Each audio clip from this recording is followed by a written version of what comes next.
I'm Howard Kurtz with today's Spin Cycle. With the Michigan primary coming up at the end of the month, Mitt Romney should clearly have the home field advantage. After all, his father was governor there. He grew up there. And as he writes in an op-ed piece in the Detroit News, I am a son of Detroit. And when his dad became the head of American Motors back in the 50s, I was 7, says Romney, and I got my love of cars and chrome and fins and roaring motors from him. But Romney has a problem in his kind of sort of home state of Michigan, and that is another op-ed piece he wrote for the New York Times back in late 2008, headline, "Let Detroit Go Bankrupt." At the time, there was a great debate about these two car companies, General Motors and Chrysler, which were on the verge of going belly up. Should the government step in? Barack Obama becomes president, mounts a controversial bailout of those two companies, and if that had gone badly, if it had blown up, if the taxpayers had been stuck with billions of dollars in unpaid loans, that would have been a big liability for the president. Instead, it worked.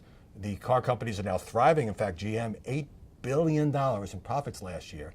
And so here's Romney trying to make a stand in Michigan, and he's having to explain why his position was right. The president was still wrong because the president was too favorable to unions, and at the same time, if only we had followed his idea for a managed bankruptcy, things would have been better. Well, as I'm saying this, you can hear the problem that Romney has, which is, if you are a politician and you can't explain your position in about 20 seconds, it's too complicated.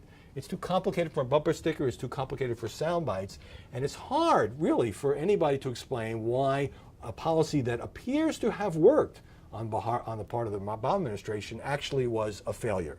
Now, none of this might matter if Rick Santorum and Newt Gingrich had already faded from the race. I mean, after all, Santorum has just bounced back into the race, actually running even or slightly ahead in some national polls on the strength of those 3 victories last week. And he's decided to make a stand in Michigan, taking on Romney in what's going to be very tough terrain for Santorum, who likes to talk about manufacturing jobs. The press, I believe, is going to make a continued issue of this auto bailout. And usually you would think Republican voters, particularly conservative Republicans who vote in primaries, they don't like government intervention. They don't like big government. They might be more sympathetic to the Romney argument, except if you live in the state of Michigan, where they're actually adding shifts now at GM and Chrysler.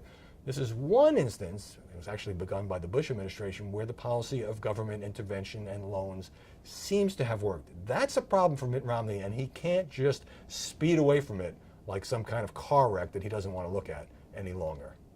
That's today's Spin Cycle.